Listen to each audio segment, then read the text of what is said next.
Hey guys, it's Ulrich today with another question that I get quite frequently, which is around guitar accessories. So here's a guitar beginner.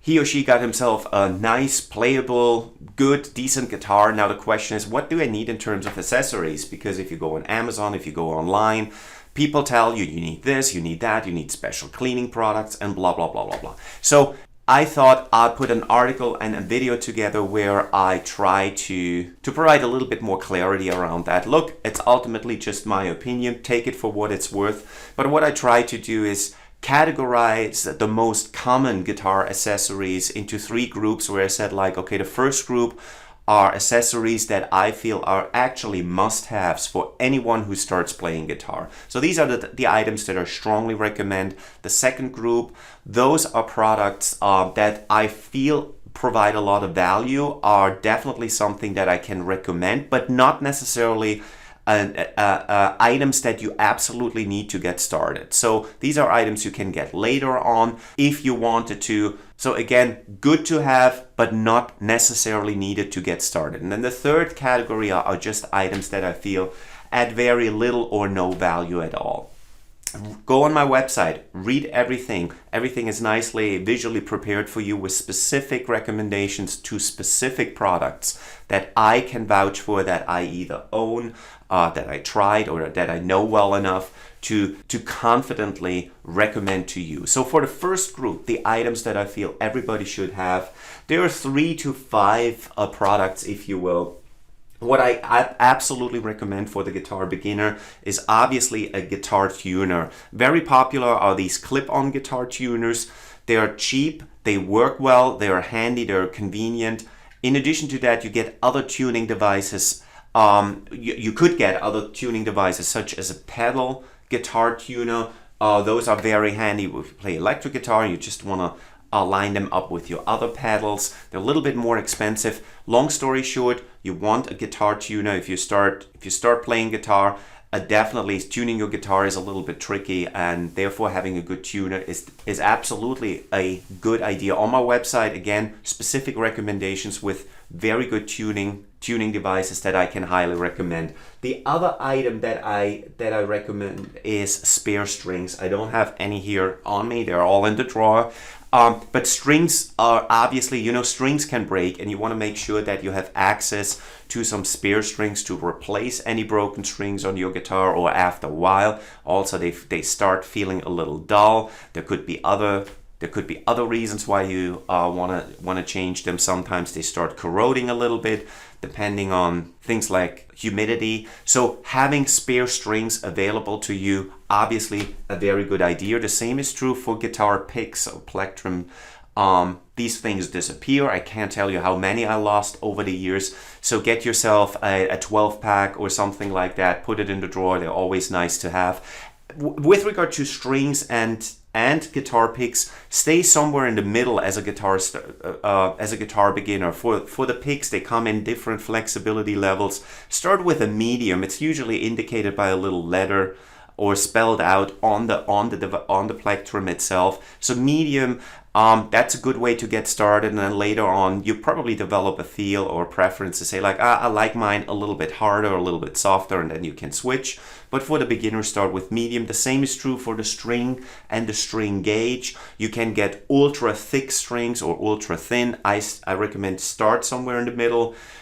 Get a little bit of experience, and then later on you probably develop a preference as to whether you want to stay in that middle of the spectrum or go with something thicker or thinner.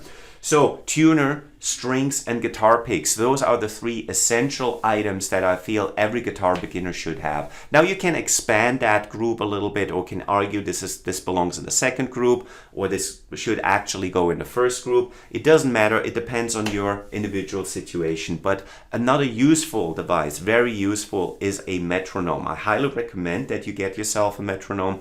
Metronome is either a device that via audio or via a visual thing gives you the beat of your choice. So you select the frequency of your beat. This is an old manual metronome with a wind-up thing here, but in principle they all do the same. So definitely get yourself a metronome. because especially in the beginning, they're very helpful. They're very helpful and useful to practice a steady rhythm. So why didn't I make it an essential? Because of two things. You could also just go online and work with a free online metronome. That's the same thing. It gives you a visual and an audio relative to the beat that you selected. So you could do that. You can save money, but sometimes it's just easier to have a separate device.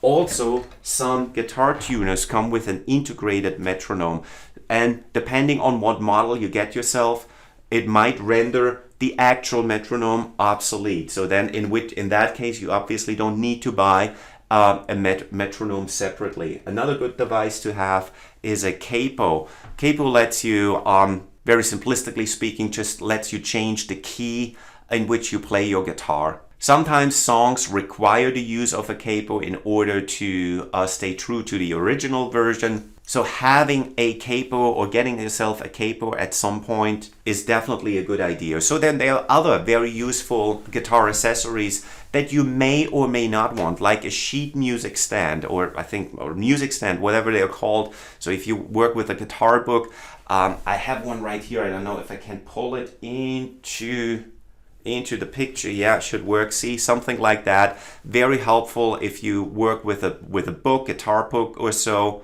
It obviously comes in very handy. Another device that let me just get it out of the camera. Another product that I highly recommend is a guitar stand. They're so easy, and you don't want to lean your guitar against the wall because it can fall over, can cause damage. So getting yourself a guitar stand is definitely a good idea. See, this is one of those items. Do you need a guitar stand to get started playing guitar? No. But is it good to have? Yes, absolutely. And then there are other things like a footstool. This is probably the last thing you would think of as a guitar beginner. The fact of the matter is, it took me like 25 years to get one of these, but I'm glad that I did, because you usually see footstools when classical guitar players play guitar. It allows them, you don't see that in the picture, but obviously what it does is, if you use a footstool, it allows you to elevate your leg, and then you see classical guitar players, it allows them to hold the guitar in a very convenient angle. But it's not just for classical guitar players. If you practice for a longer time, it really also helps you with your posture and your back, because sometimes if you play a lot, you're hunched over, and it can cause back problems. So it's definitely something, one of these things, a very small investment, $10, $15, $20 at the most. You get yourself a good footrest, and that helps you with that. Now, there are other things like special guitar cleaners, which is one of those topics. Do I need all these different cleaners for all these different parts of the guitar? In my opinion, look, I got away with cleaning the strings with regular household cleaners, alcohol-based. That worked very well. I used to use Murphy's oil soap for the guitar, for the fretboard, as well as the body. It worked perfectly well. It worked perfectly well and fine for me. Now, I do have some special guitar cleaning products. I now use a special oil for the fretboard and a pump spray for the body of my guitars and the rest of my guitars. So again, a couple of good cleaning products. Definitely something that's useful. Do you absolutely need it to play guitar? No, you certainly don't. Again, more on that topic is on my website with specific product recommendations that should help you getting started and help you figuring things out. If you have any questions though, feel free to leave them below the video. More than happy to chat with you. I'll see you in the next video. Till then, bye bye.